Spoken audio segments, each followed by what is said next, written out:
வணக்கம் நண்பர்களே, லடாக் போகிறதுல இன்றைக்கி டே 4. இப்போ நம்ம எங்கே இருக்கோம்னா ஜெய்ப்பூரில் தான் இருக்கோம். இந்த ரூமில் என்னை தவிர வேறு யாருமே இல்லை.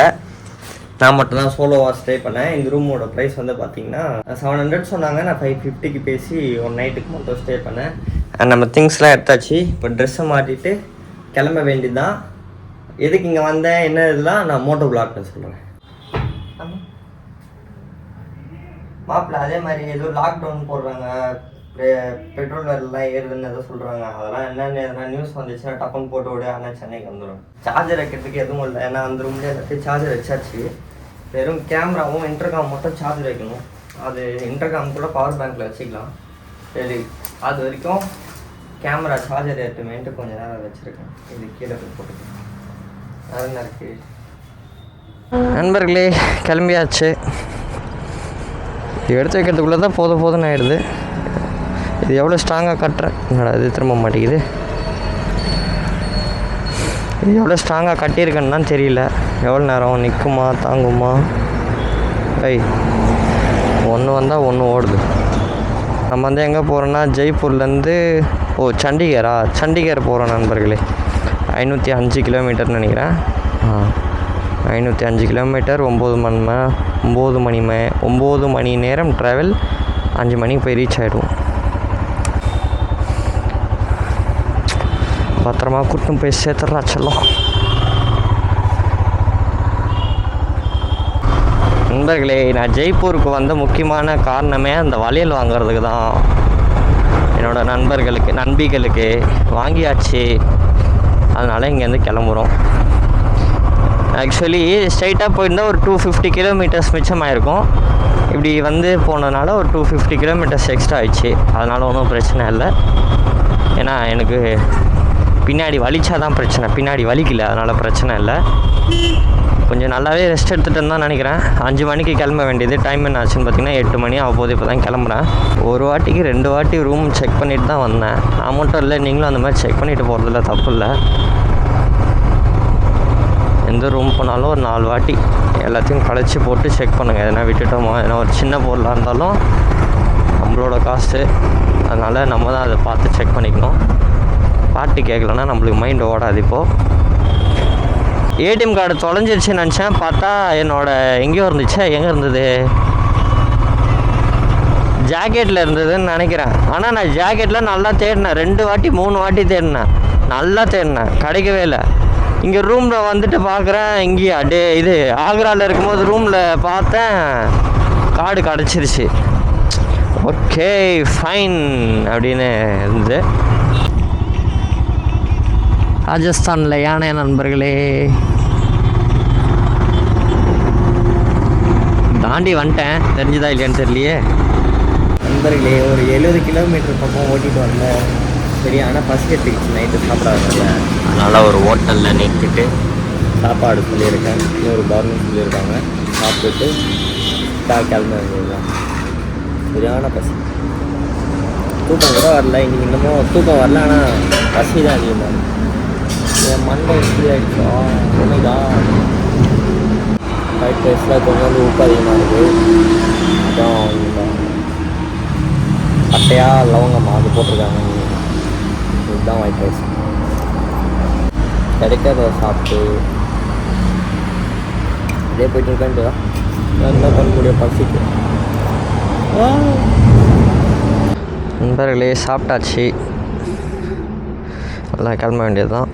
ஆக்சுவலி என் வண்டியை மண்ணில் தான் நிற்க வச்சுருந்தேன். மண்ணில் நிற்க வச்சா உள்ளே போகுது வெயிட்டுக்கு. அதனால் அவர் மேலே விட சொன்னார். நண்பர்களே, சாப்பாடு வந்து 100 ரூபாய் இல்லை, 80 ருபீஸ். நான் 100 ரூபா தான் கேட்டேன். அவர் 80 ரூபாய்க்கு கொடுத்துருக்கிறாரு. சரி, ஓகே போதும். சாப்பாடு சாப்பிட்ணுன்னு நினச்சேன், சாப்பாடே சாப்பிட்டுட்டேன். ஐ திங்க் ஸோ இது ஒரு 3 மணி வரைக்கும் தாங்கும். என்ன வேகமாக வருது வண்டிலாம். ஐயோ, ஓடுறா. அங்கே ஏதாவது விட்டுட்டுனா வேறு ஞாபகம் மாதிரியாகவே இருக்குது. எதுவுமே எடுக்கலை. 421 கிலோமீட்டரு, 7 hours 22 minutes. 5 மணிக்கு கரெக்டாக ரீச் ஆயிடுவோன்னு போட்டிருக்கு. முடிஞ்ச அளவுக்கு கொஞ்சம் சீக்கிரமாக இருட்டுறதுக்குள்ளே போனோன்னா போகிறது இப்போ வந்து ஹிமாச்சல் போகிறோம். அதனால் அங்கே எப்படி இருக்கும் என்ன எதுன்னு தெரில. குளிரும் எப்படி இருக்கும்னு தெரில. ரூமு வேறு எடுக்கணும், அது வேறு பார்க்கணும். போயிட்டு கிட்ட போய்ட்டு தான் பார்க்கணும். நண்பர்களே, நல்லா ஓட்டிகிட்டு வந்துட்டு இருந்தேன். திடீர்னு தூக்கம் வந்துடுச்சு. அதனால் ஓரம் கட்டிட்டேன். ஓரமாக நிற்கிது நம்ம வண்டி. உட்காரலாமா படுக்கலாமான்னு தெரில, யோசனை இருக்கேன் என்ன பண்ணுறதுன்னு. நம்ம வேறு 5 மணிக்குள்ளே போகணும். ஏன்னா இருட்டுறதுக்குள்ளே போனால் தான் அங்கே போய் ரூம் தேட முடியும். இருட்டுச்சுன்னா அப்புறம் ஒன்றும் பண்ண முடியாது. இவ்வளோ லக்கேஜ் வேறு இருக்குது. நண்பர்களே, நம்மளுக்கு ஒரு விஷயம் சரியாக படல அப்படின்ற பட்சத்தில் நம்ம அந்த இடத்த விட்டு கிளம்பிடணும். அங்கே இருக்க 2 பேர் நண்டு போயின்னு இருக்காங்களா, ஒரே மாதிரி என்னையே ஒரு மாதிரி பார்த்துன்னு இருக்கிறானுங்க. அண்டு இங்கே கடையில் இருக்கிறவங்களே இன்னொரு மாதிரி பார்க்குறாங்க. சரி, எதுக்கு வேறு எங்கன்னா பெட்ரோல் பங்க் அந்த மாதிரி எங்கன்னா இருந்தால் நம்ம போய் ரெஸ்ட் எடுத்துக்கலாம்.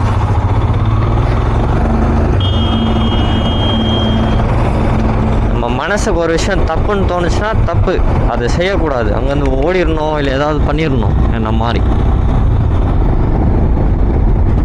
வண்டிக்கு ஒரு 5 நிமிஷம் கூட ரெஸ்ட்டு கொடுக்கலையே. ஷிட்.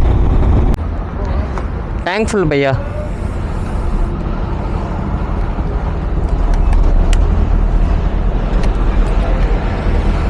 எனக்கு போடுறேன்னு சொல்லிட்டு அவங்க போகிறேன். என்னடா இது.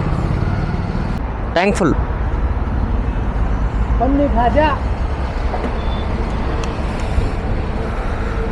हो गया ठीक है. 869.26 86 भैया हो गया.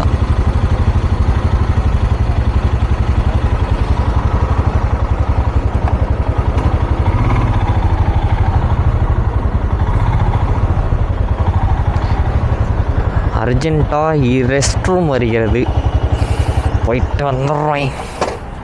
அது வரைக்கும் வண்டிக்கு இங்கே ரெஸ்ட்டு. நண்பர்களே, பங்க்லேருந்து பெட்ரோல் போட்டு கிளம்பிட்டேன். சரி, இன்ஸ்டா பக்கம் போவோமேன்ட்டு போனால் நம்ம முபாரக் ஒரு வீடியோ போட்டிருந்தா பார்த்தானே லைட்டாக ஒரு மாதிரி கஷ்டமாயிடுச்சு. அந்த வீடியோ நீங்களே பாருங்கள். நம்மளோட சென்னை டு லடாக் ரைடில் வந்து பார்த்திங்கன்னா நம்ம 1 டேக்கு மேலே நம்மளால் ட்ராவல் பண்ண முடியல. நான் திரும்பி சென்னை வந்துட்டேன். என்னாச்சுன்னு கேட்டிங்கன்னா, அப்பாவுக்கு கொஞ்சம் உடம்பு சரியில்லை. இந்த மாதிரி ஃபோன் பண்ணி சொன்னோன்னே யாருமே இல்லை கூட. நானும் வந்து பார்த்திங்கன்னா மகாராஷ்டிராவில் இருந்தேன். இப்போ அண்ணனும் வந்து பார்த்திங்கன்னா மதுரையில் இருந்தான். சரி, யாருமே இல்லை. இந்த மாதிரி கொஞ்சம் பயமாயிடுச்சு ரொம்ப. அதனால் எனக்கு என்ன பண்ணுறதுனே தெரில. மகாராஷ்டிராவில் வண்டி விட்டு நாக்பூரில் ஃப்ளைட்டை பிடிச்சி அங்கேருந்து டெல்லி போய்ட்டு டெல்லியிலேருந்து வந்து பார்த்திங்கன்னா சென்னைக்கு வந்துட்டேன். அன்றைக்கி நம்ம வந்து 23 மார்னிங் கிளம்பணும். 24 வந்து தான் வீடியோ அப்லோட் பண்ணேன். நான் ஓட்டினேன் இருந்தேன். ட்ராவல் தூக்கம் எதுவுமே இல்லை, சுத்தமாக ஓட்டின்னு வர முடியல. அதோட எனக்கு அப்படி சொன்னோன்னே என்ன பண்ணுறதுனே தெரில. அப்பா கண்ணு திறக்கல அப்படின்னோடனே எனக்கு ரொம்ப ஒரு மாதிரி பயமாயிடுச்சு. சரி, அதுக்கப்புறமா வந்து பார்த்திங்கன்னா சரி ஃப்ளைட் பிடிச்சி போயிடலாம், அந்த இடத்துல வண்டி விட்டு கிளம்பிட்டேன். என்னால் எதுவுமே வந்து பண்ண முடியல. கொஞ்சம் ஹாஸ்பிட்டல் வீடு எதுவுமே அலைஞ்சு நின்றதில் இந்த ஒரு ஸ்டெப்பு எடுப்போம், இதில் ஒரு வேர்ல்டு ரெக்கார்ட் பண்ணுறோம் அப்படின்னு சொல்லிட்டு தான் நானும் ஃப்ரெண்டும் வந்து பார்த்திங்கன்னா கிளம்பணும். பட் ஆனால் வந்து என்னால் பண்ண முடியல. பட் பரவாயில்ல, நான் ஜெயிக்கலனாலும் அவன் போயிருக்கான். அவன் கண்டிப்பாக ஜெயிக்கணும். யூடியூப் சேனல் லிங்க்லாம் தரேன். என்ன உனக்கு என்னடா கஷ்டம் அப்படின்னு கேட்டிங்கன்னா, எங்கே போனாலும் அவனையும் கூப்பிட்டு போகணும்னு நினைப்பேன்.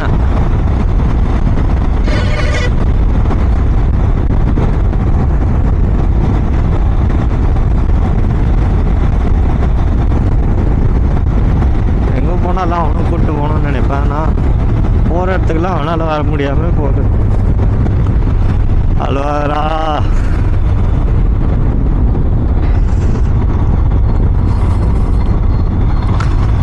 ஆக்சுவலி நாங்கள் எக்ஸ்பெக்டே பண்ணல இப்படிலாம் ஆகும்ன்ட்டு.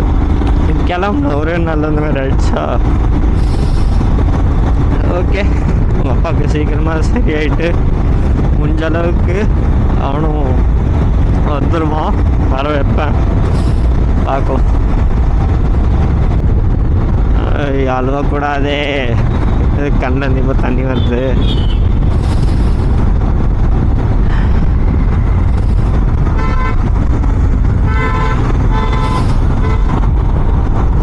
சரி, உட்காந்துருந்தா ஒரு மாதிரி ஆகும் தான் வண்டி எடுத்தேன். ஆனால் அழுதுட்டனே.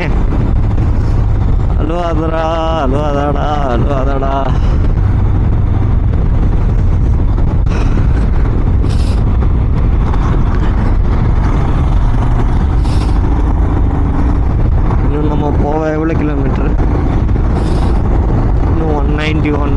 191 கிலோமீட்டர் 3 ஹவர்ஸில் போய்டும்னு காட்டுது. முடிஞ்ச அளவுக்கு சீக்கிரமாக போய் ரூம் எடுத்துகிட்டு நம்ம எடுத்து வச்சுருக்க விளாக்ஸ்லாம் ஃபஸ்ட்டு எடிட் பண்ணணும். அது இப்போ பண்ணலாமா? லடாக் போகும்போது 2 days வந்து வெளியே ஸ்டே பண்ணணும். அந்த ஸ்டே பண்ணும்போது அப்போ எடிட் பண்ணிக்கலாமான்னு யோசிச்சுட்ருக்கேன். என்னால் முடியல.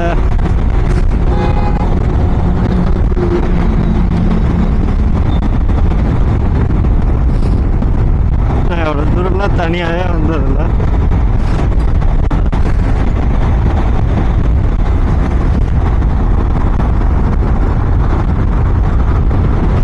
பர்சனல் இல்லாமல் இருக்க வரைக்கும் அதுவும் தெரியல. அவன் போனதுக்கப்புறமா எனக்கு மைண்டே சரியில்லை.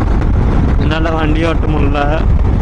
எங்கன்னா போய் ரூமில் படுத்தா தூக்கமே வர மாட்டேங்குது.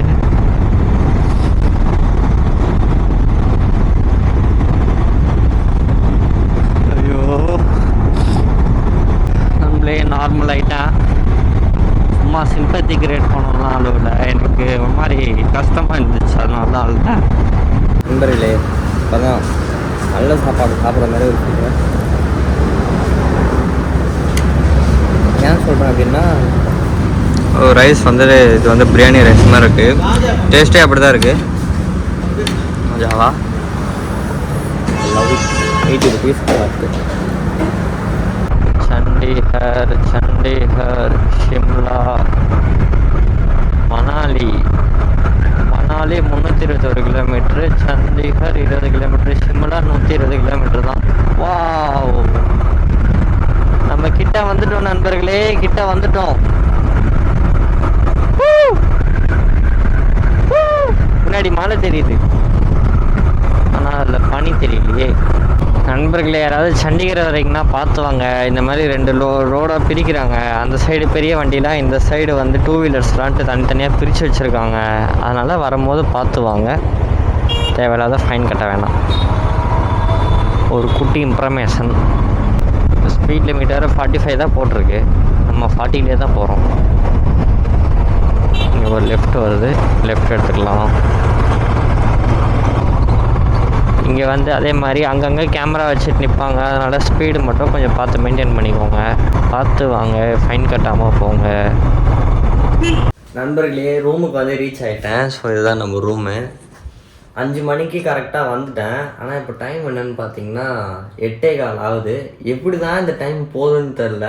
5 மணிக்கு வந்து 6:30 மணிக்கு ஏஞ்சிட்டேன். இதனால் செம்ம தலைவலி. வரும்போது சரியான தலைவலி வந்துடுச்சு. ஹெல்மெட் போட்டுகிட்டே இருக்கிறதுனால இல்லை கோல்டுனாலேன்னு தெரில, கரெக்டாக தெரில. ஏன்னா இப்பயும் தலை வலிக்குது. அப்போது தெரிஞ்சு கோல்டாக தான் இருக்கும் நான் நினைக்கிறேன். சரி, ஓகே, சாப்பிட போகலான்னு பார்த்துன்னு இருக்கேன். இல்லைன்னா சாப்பிட்ணும். இல்லைனா இன்னும் தலைவலி வந்துடும். ஏன்னா மத்தியானமும் லேட்டாக தானே சாப்பிட்டேன், அதனால் தலைவலி வந்துடும். போய்ட்டு சாப்பிட்டு வந்துடலாமா?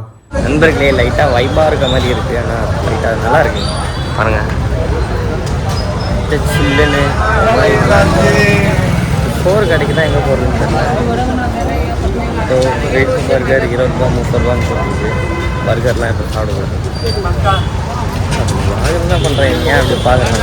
ஐயோ, பேசுறது கேட்காதே. நேற்றும் சோறு கடை தேடி சுற்ற வேண்டியதாக இருக்குது. இன்றைக்கும் சோறு கடை தேடி சுற்ற வேண்டியதாக இருக்குது.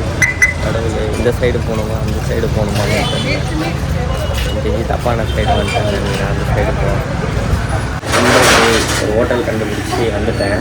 ஸோ இதுதான் தால் சாப்பாடு. அதுதான் சாப்பிட போகிறோம்.